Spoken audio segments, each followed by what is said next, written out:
The morning rain tapped steadily against the windows of Maplewood Calf, casting a dull grey light over the polished floors. Emma Caldwell, 24, moved through the dining room, wiping down tables for the third time in an hour. Her blonde hair was tied into a loose, messy bun, and coffee stains dotted her pale blue apron like tired confessions. She looked older than her age, not because of lines, but because of the weight in her eyes. Her phone buzzed in her pocket.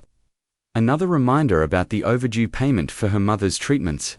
The chemotherapy bills were relentless, slowly bleeding away every dollar she earned from her 2 jobs. Working as a waitress during the day and scrubbing office buildings at night barely covered rent, let alone hospital costs, but she never complained. She didn't have the luxury.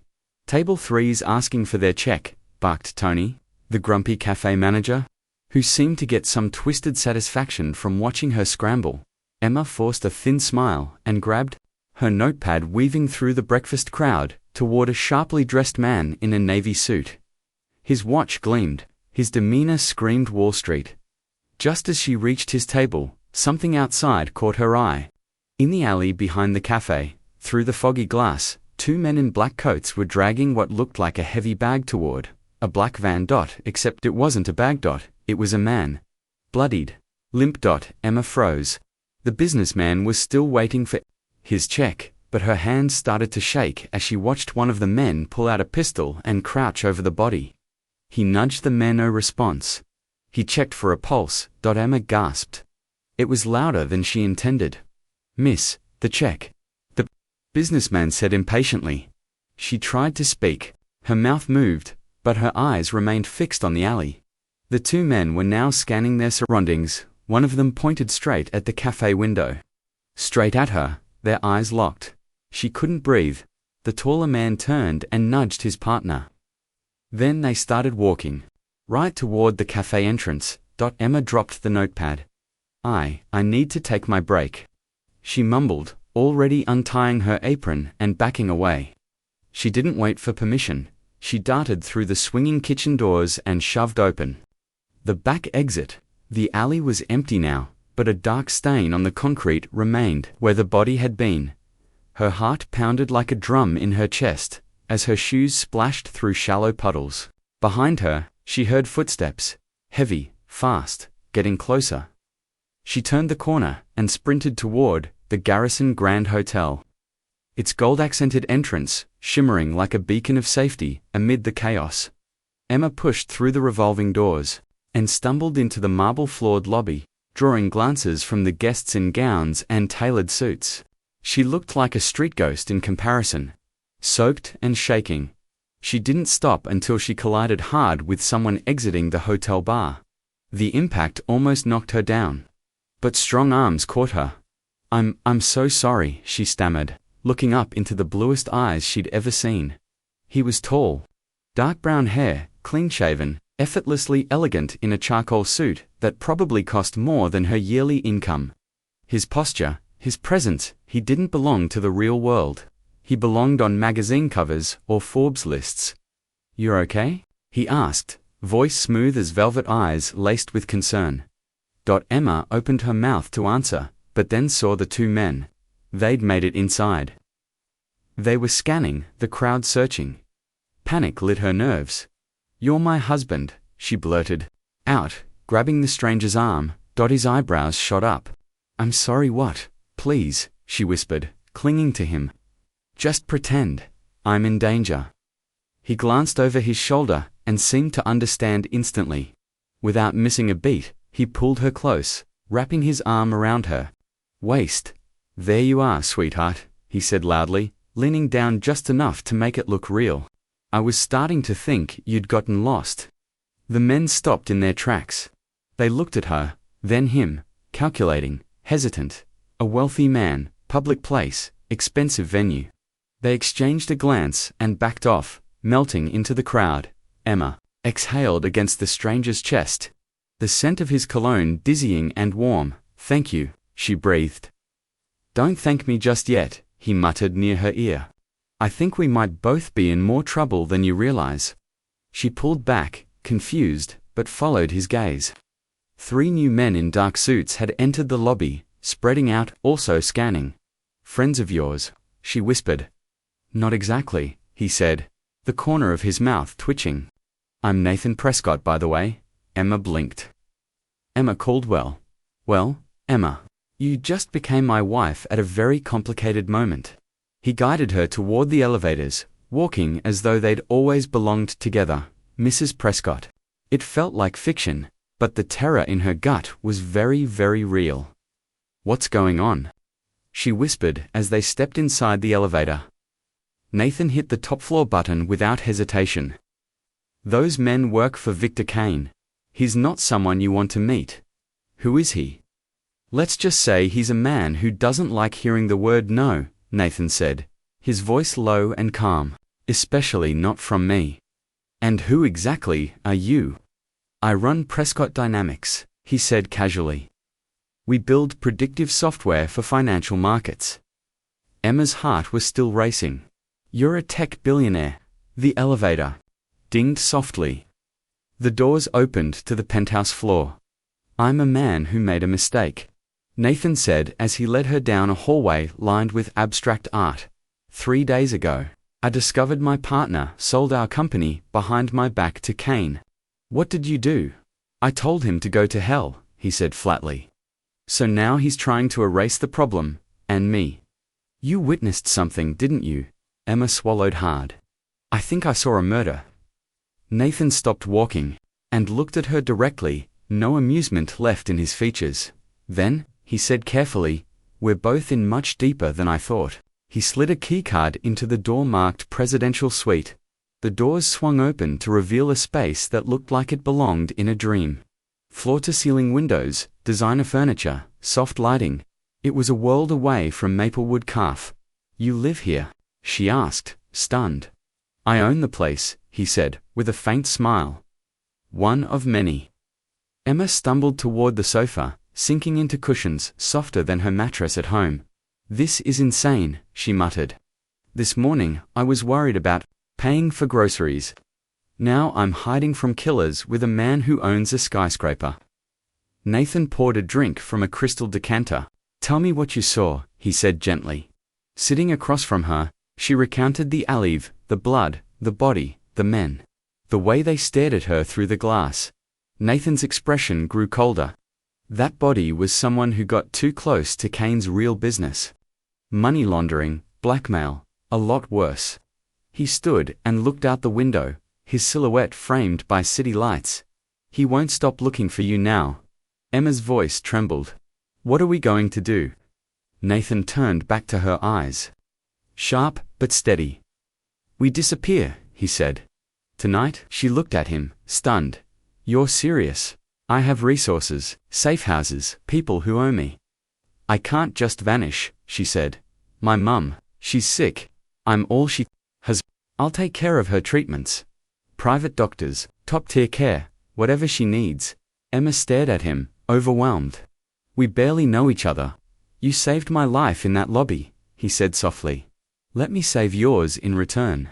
Then, slowly, he moved to sit beside her. Besides, this fake marriage, he gave her a crooked smile, might be the best decision I've ever made. His words held a warmth she hadn't expected, and for the first time in a very long time, she felt seen, really seen. What now? She asked, her voice barely a whisper. Nathan stood and extended his hand. Now, he said, we run. And as Emma slipped her hand into his, she felt the terrifying, undeniable truth. Her life had just changed forever.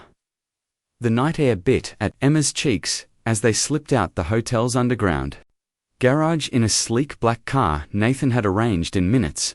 Everything moved with fluid efficiency, his phone calls, his planning, his presence. He didn't just have wealth, he had control. Emma sat quietly in the passenger seat, fingers curled tightly in her lap as the city lights blurred by. Her nerves were raw, her entire body felt wired, on edge. But Nathan drove like he'd done it 1,000 times, calm, confident, focused. Where are we going? She finally asked. Somewhere no one will look, he said, taking a sharp turn. But first we make a stop. 20 minutes later, They pulled into a gated garage beneath a luxury waitress. He parked, led her up through a private elevator, and used a thumbprint scan to open the door to a modern, minimalist condo that overlooked the city skyline. Cold steel, glass walls, stark isolated. Safe. Mo wandered in cautiously. Do you always live like this? Nathan gave a faint smirk. It's one of my temporary homes. I've been moving between them for the last 6 months because of Kane. His eyes darkened. Yes. He handed her a hoodie from a nearby closet. Put this on. I'll explain everything once we're secure. Emma changed quickly and returned to find him at the window, phone in hand, talking softly to someone in a language she didn't recognize. When he finished the call, he slid the phone into his pocket and turned to her. I've already arranged for new clothes and travel documents, he said. We'll be airborne in an hour. Her mouth opened, but no sound came out. She sat down on a low leather bench, overwhelmed.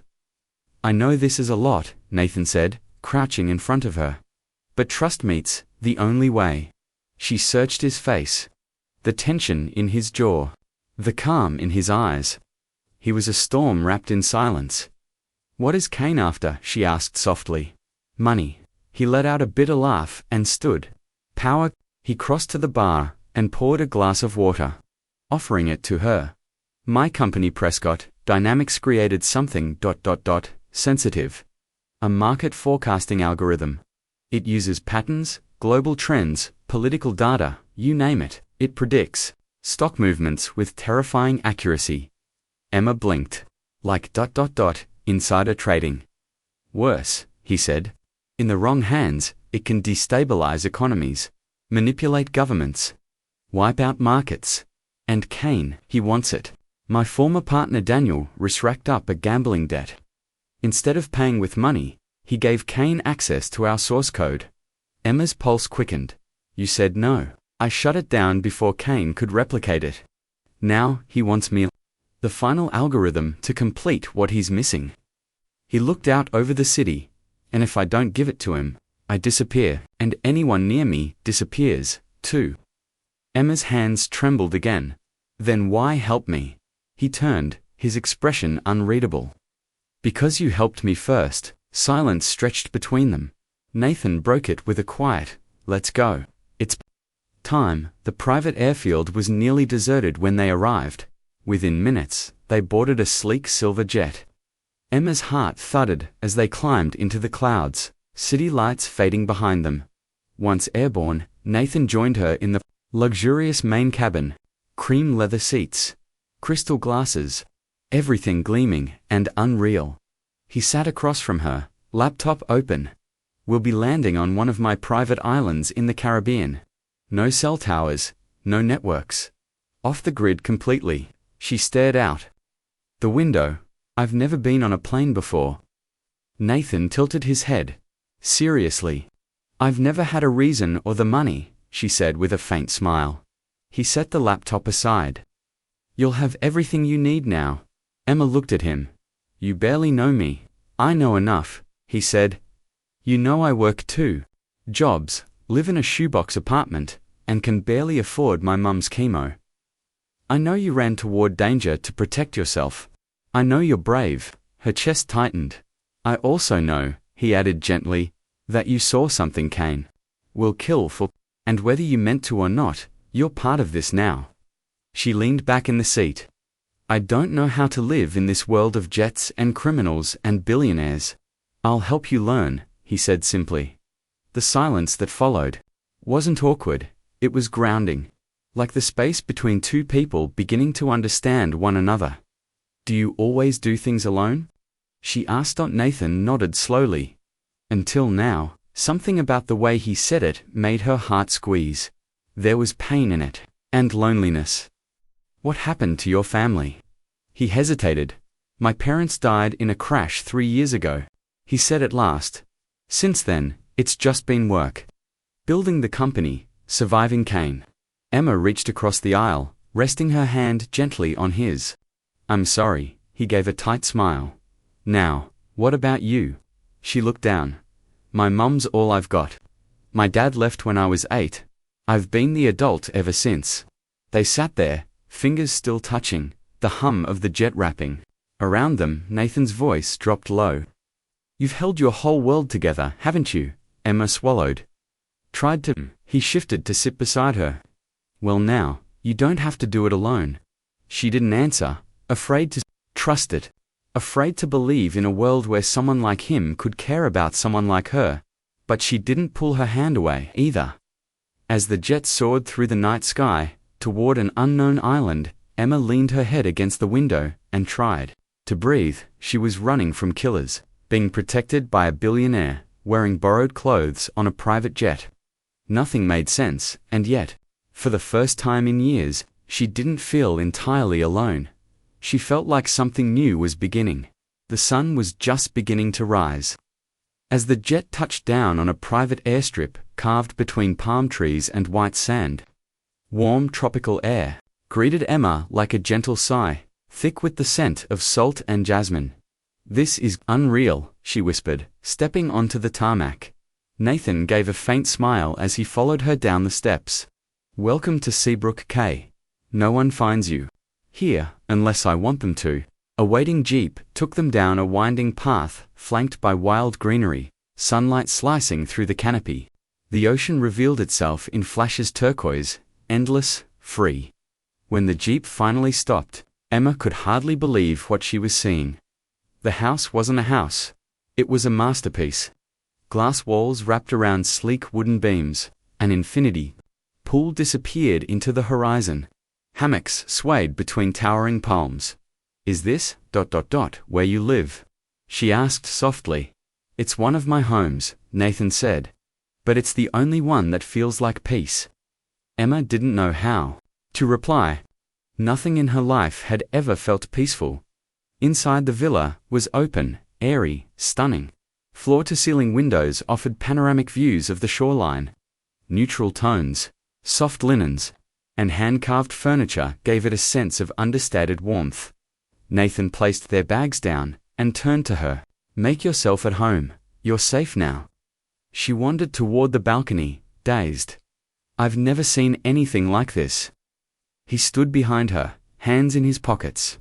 It's a good place to breathe. And for the next few days, that's exactly what they did. It was supposed to be temporary, a hiding place, a way to disappear. But the island had a way of softening everything. They cooked meals together. Nathan surprisingly skilled in the kitchen. Emma swam in the pool and collected seashells like a child discovering the ocean for the first time. They walked barefoot on the beach at dusk, talked late into the night under skies littered with stars.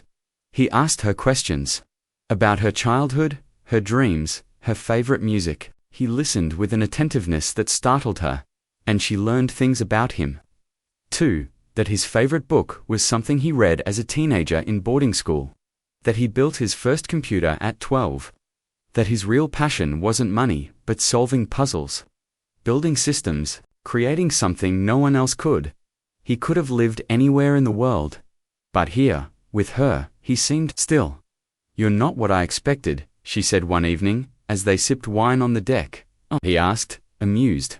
I thought you'd be cold, arrogant, you know. Billionaire. Why? Nathan laughed, a warm, genuine sound that filled the night air.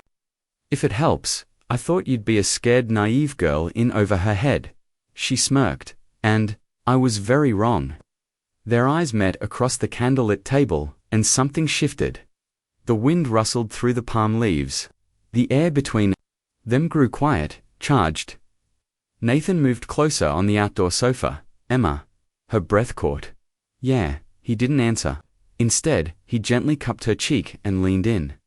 The kiss was soft at first, careful, almost reverent. But as her hand slid up his chest, and his fingers tangled in her hair, it deepened, turning into something she hadn't felt in years. Something real. When they pulled apart, they were both breathless. I shouldn't have done that, Nathan whispered. Why not? She asked, voice barely audible.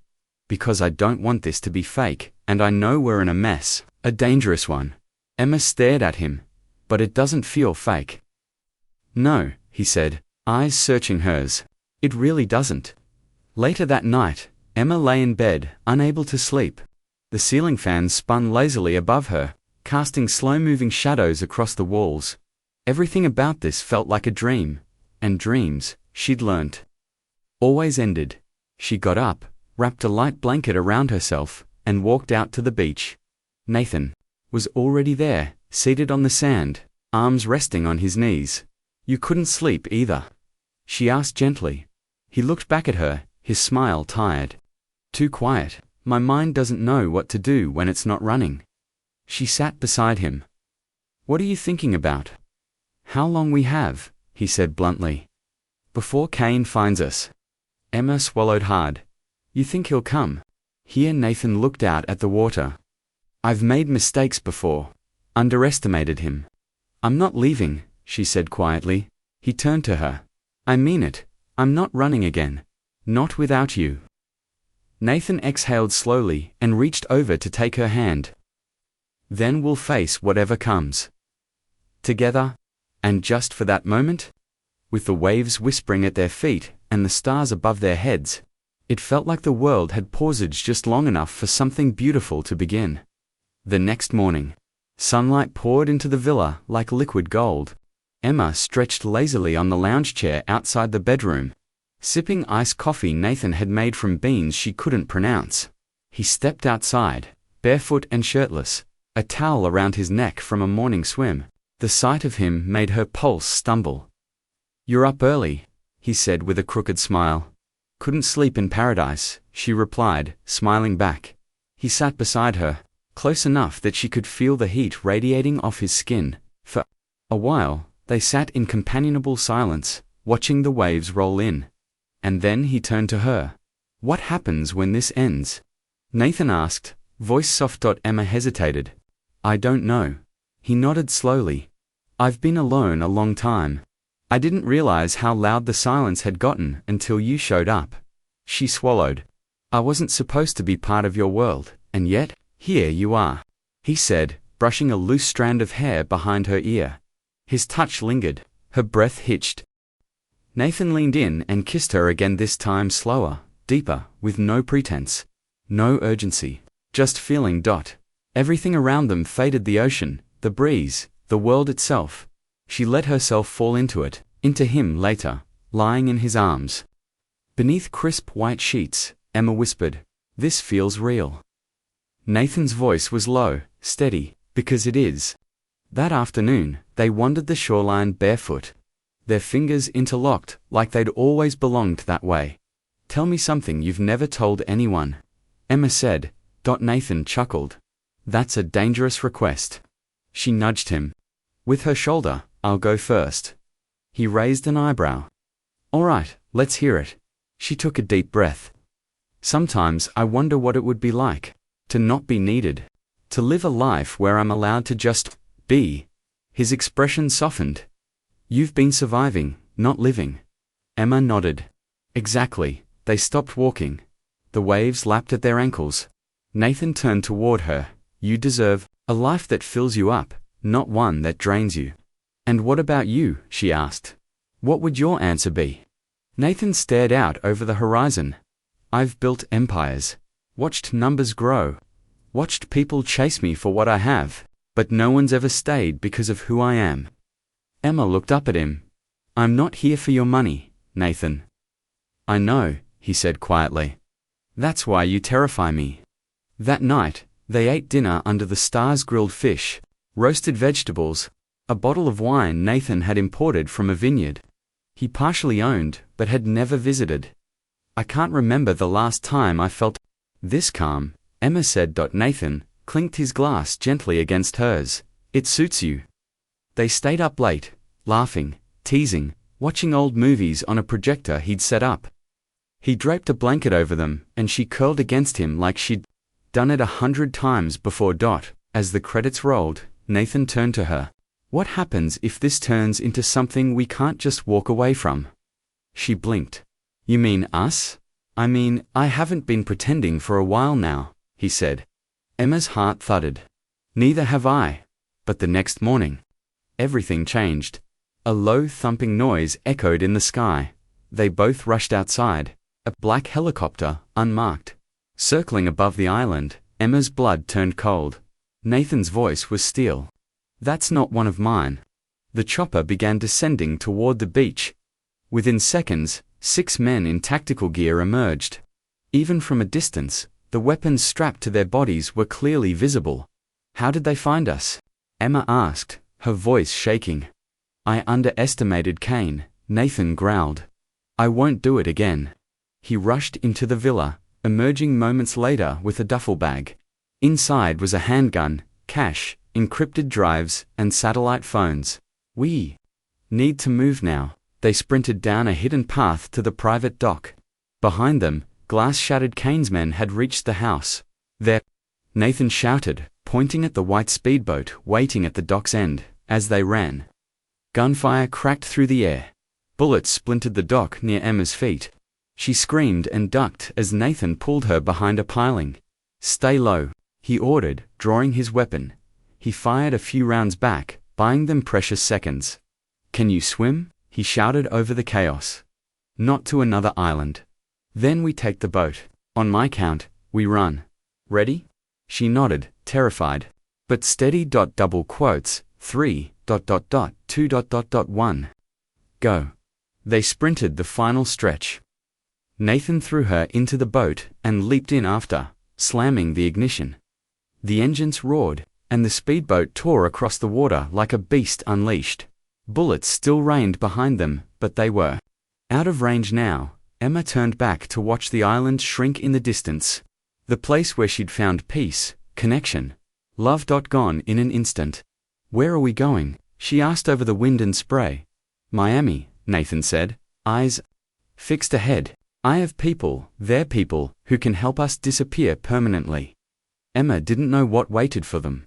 She didn't know if they'd survive what was coming next. But when she looked at him, guiding the boat through choppy waters with complete determination, she felt something stronger than fear.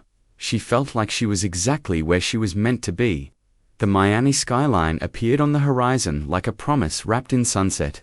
Golden lights spilled over towering buildings, casting reflections across the water as Nathan guided the speedboat into a narrow slip at the edge of a quiet marina. Emma sat beside him, soaked and windblown, her hands still trembling from the firefight they had narrowly escaped. Her clothes clung to her, and her hair was damp from ocean spray, but her eyes stayed on him. He hadn't flinched. Not once. Nathan Prescott didn't just have money, he had steel in his bones. Where are we exactly? She asked, her voice raw. A private dock owned by a friend, he said, shutting down the engine. He's the only person I trust in this city. A tall man approached from the marina office as they stepped onto the dock. He had sultan pepper hair, sun-worn skin, and a quiet authority in his stride. Nathan, he said, pulling him into a quick, firm hug. You look like hell. It's been that kind of week, Nathan replied. He turned to Emma Caldwell. This is Daniel Walsh. College roommate, boat genius, ghostmaker go. She asked, startled. Daniel grinned. Let's just say, I help people vanish when it counts. He extended a hand. Welcome to the last place Kane will expect. She shook it, surprised by the warmth in his eyes. Let's get inside, Daniel said. You've got less time than you think. The marina office looked like any ordinary nautical workspace. Maps on the walls, shelves of tools, a kettle, bubbling in the corner, but underneath the surface, it hummed with quiet purpose. Daniel poured them coffee, as Emma sat on an old but comfortable sofa. Her fingers still wrapped tightly around the mug. The warmth helped steady her. Kane's been sniffing around the city, Daniel said grimly. His people know you're coming. You've maybe got 24 hours before things get loud again. Nathan's jaw clenched. Then we move fast. Daniel nodded. I've already contacted some friends' people who owe me. They'll start working on new IDs and travel documents. And my mother? Emma asked quickly. Her treatment's her care. Nathan looked at her. Already handled. I sent someone to the hospital under a different name. She's being moved to a secure facility in Westchester with care. Emma blinked. You did that already. I told you, he said gently. Whatever she needs. Her heart swelled in her chest, thick with emotion. No one had ever carried her burdens before. No one had even offered. That evening, Emma stepped outside to catch some air. The marina glowed with soft orange light, the smell of salt clinging to everything. She found Nathan on the deck of Daniel's boat, staring out at the city. "You okay?" she asked. He didn't turn. "Kane contacted me." Emma froze. "What? An hour ago?" He sent a message through one of his usual channels. Her voice dropped to a whisper. "What did it say?" "He'll let you go," Nathan said, "if I give myself up." Emma's blood ran cold. "He wants you and the algorithm." Nathan finally turned to face her. "He knows you matter to me now." "No," she said, shaking her head. "No, you are not sacrificing yourself for me. I won't let you." He stepped forward, placing his hands on her shoulders. "Emma, we're in this together, remember," she said fiercely. "We made that choice, don't take it away from me." Before he could respond, Daniel burst through the doorway. "Of the office, we have a problem." Emma's stomach twisted. "What now?" "Kane's people found your apartment. They took someone." Her heart stopped. "Lena," she whispered. "My roommate, she's like a sister to me. Please tell me she's okay." Daniel's face was grim.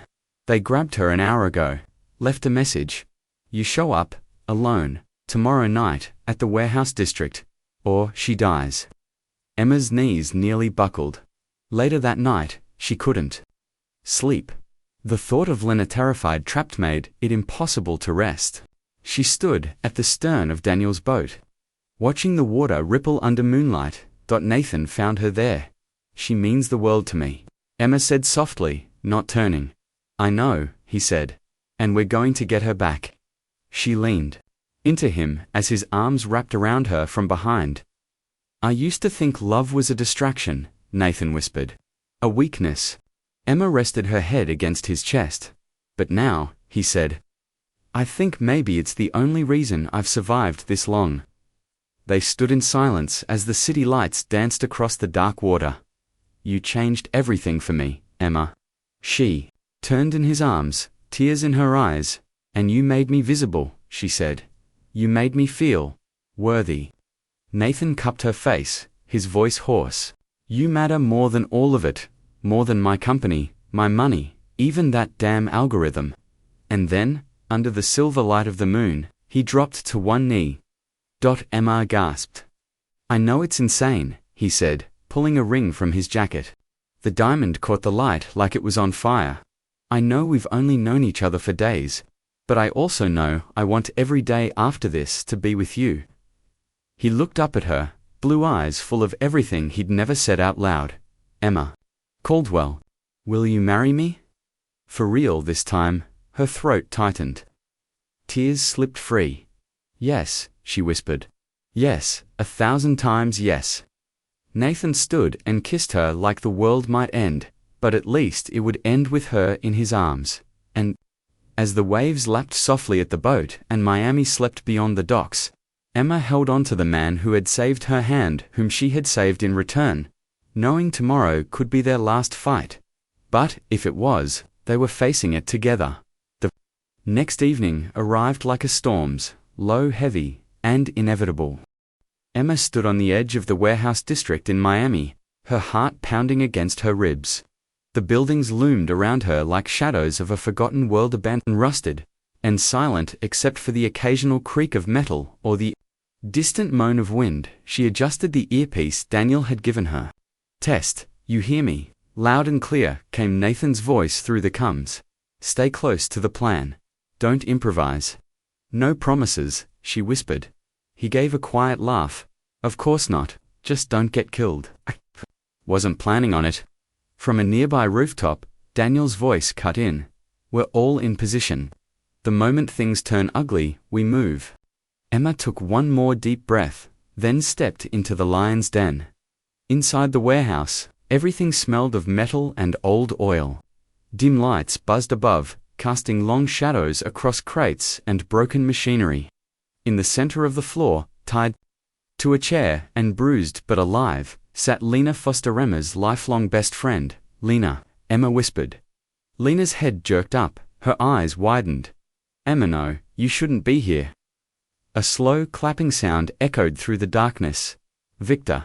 Kane emerged from the shadows. He was older than Emma expected. Late 50s, sharp suit, silver hair, cold eyes, and a smile that didn't reach his face. Well, he said, the girl of the hour, so brave, so predictable. Let her go, Emma demanded, stopping 20 feet from him.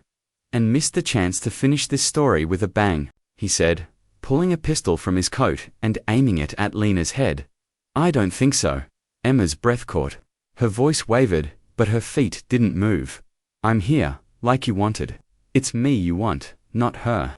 Kane's eyes flicked over her. Where's your knight in shining armor? Don't tell me he actually listened. She didn't answer. Just stared him down, fists clenched. Here's what's going to happen, he continued.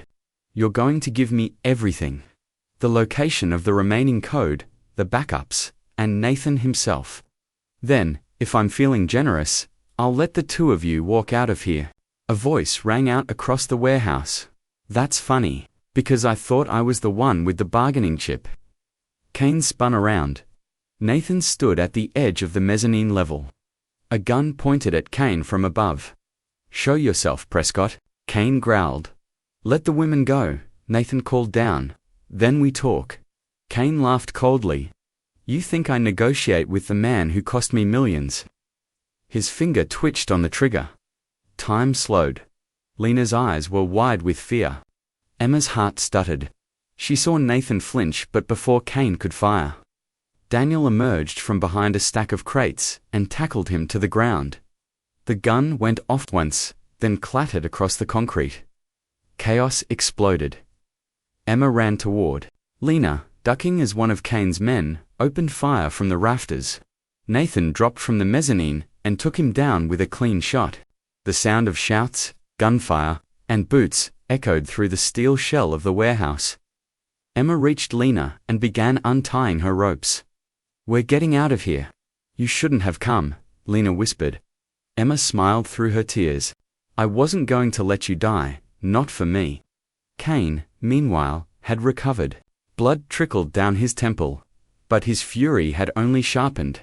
He reached for a second weapon strapped to his back and aimed it this time at Nathan. Emma's scream caught in her throat. Without thinking, she grabbed a steel pipe from the ground and launched it across the distance. It struck Kane's arm, just as he fired. The bullet missed. Nathan turned and tackled him fully this time, slamming him against the wall. Police? A voice bellowed from the front. Flashlights. Shouts, boots pounding. Detective Rachel Torres, Daniel's contact, led the charge as officers stormed in, guns raised. Kane dropped his weapon. His men surrendered. In seconds, it was over. Nathan stood there, breathing hard, his clothes dusty, his knuckles bloodied. Emma looked around. Lena was sobbing quietly. Daniel nodded at her from across the room, and then Nathan crossed the floor to her, pulling her into his arms like it was the only place he'd ever belonged. It's over, he whispered into her hair. She nodded against his chest, gripping him tightly. We're alive, thanks to you, he said. Later, as the last police cruiser pulled away, Lena walked over, bruised but smiling. She gave Emma a fierce hug. So, this is the billionaire you disappeared with, she asked, raising an eyebrow at Nathan. He's better than that, Emma replied, a little breathless. He's mine. Nathan chuckled, wrapping an arm around her waist.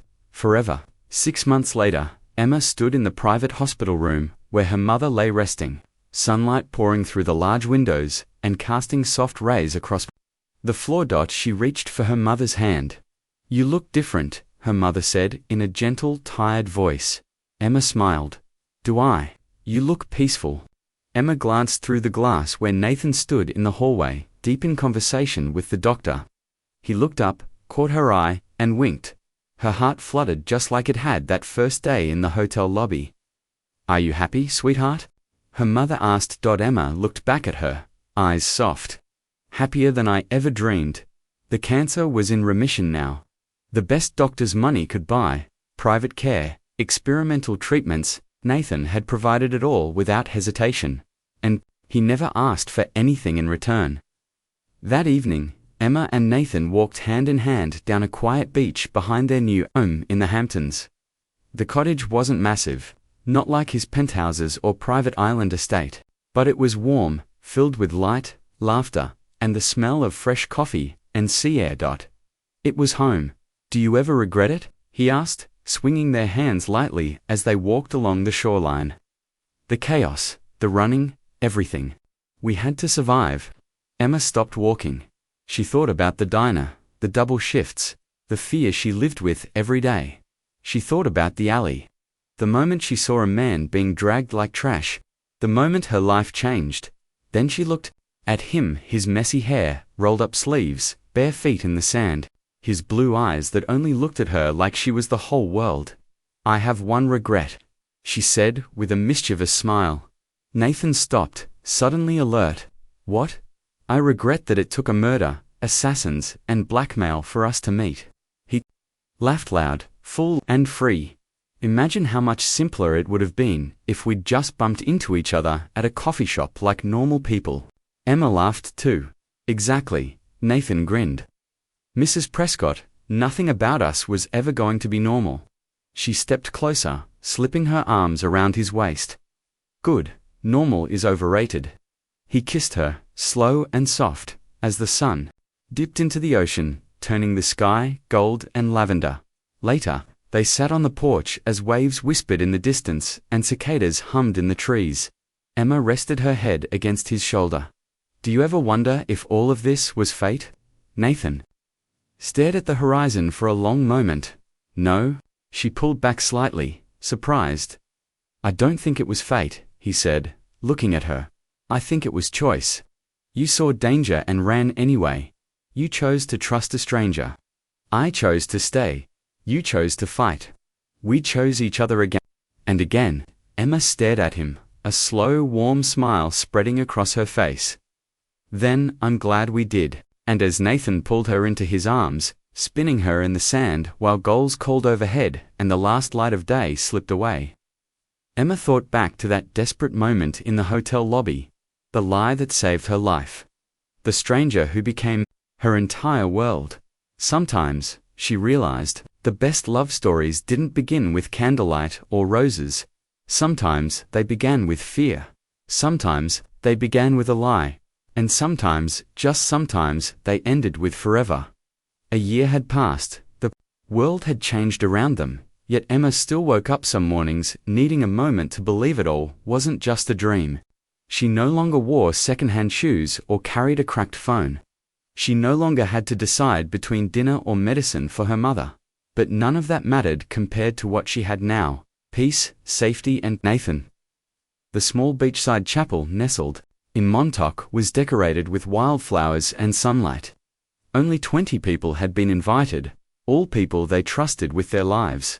There were no media cameras, no paparazzi, just the sound of waves in the distance and the soft shuffle of sand beneath polished shoes. Nathan stood at the altar in a crisp white shirt, no tie, no pretense. His sleeves were rolled, hair slightly windswept, looking like the man she'd fallen for that day in the hotel lobby. Dangerous, handsome, but entirely hers. Emma stepped toward him in a simple lace dress, barefoot, bouquet trembling in her hand. They didn't need a priest to remind them of what they'd already survived. Their vows weren't long. They didn't need to be. "I choose you." In chaos and quiet, in fire and forever. That was enough. Later that evening, they danced under strings of lights wrapped between driftwood poles. Daniel gave a toast so full of sarcasm and sentiment that Nathan nearly spit out his champagne. Lena cried through hers. Emma's mother held her hand through the last half of the night, smiling with pride no hospital could steal. When the stars came out, Nathan pulled her away from the crowd, just far enough down the beach to be alone. "Know what the best part is?" he asked, tracing her fingers with his. "That you didn't get shot today," she teased. He chuckled, then leaned in, brushing his lips against her temple. "That we earned this. All of it." She leaned into his chest, listening to the steady beat of the man who once belonged to skyscrapers and secret Kozabot, now only belonged to her. "I used to think love was impossible for people like me," she whispered. "People who came from struggle, people who were just trying to survive." Nathan tipped her chin up. "You were never meant to survive, Emma. You were meant to rise." She kissed him, slow and soft, and eternal. And as the music drifted faintly from the chapel, and the moonlit waves curled toward their feet, she knew something with her whole heart. They weren't the story of a billionaire and a waitress. They were the story of choice, of fire and fate, of a girl who ran into the arms of a stranger and found the kind of love most people never even dared to dream of. And it was only the beginning.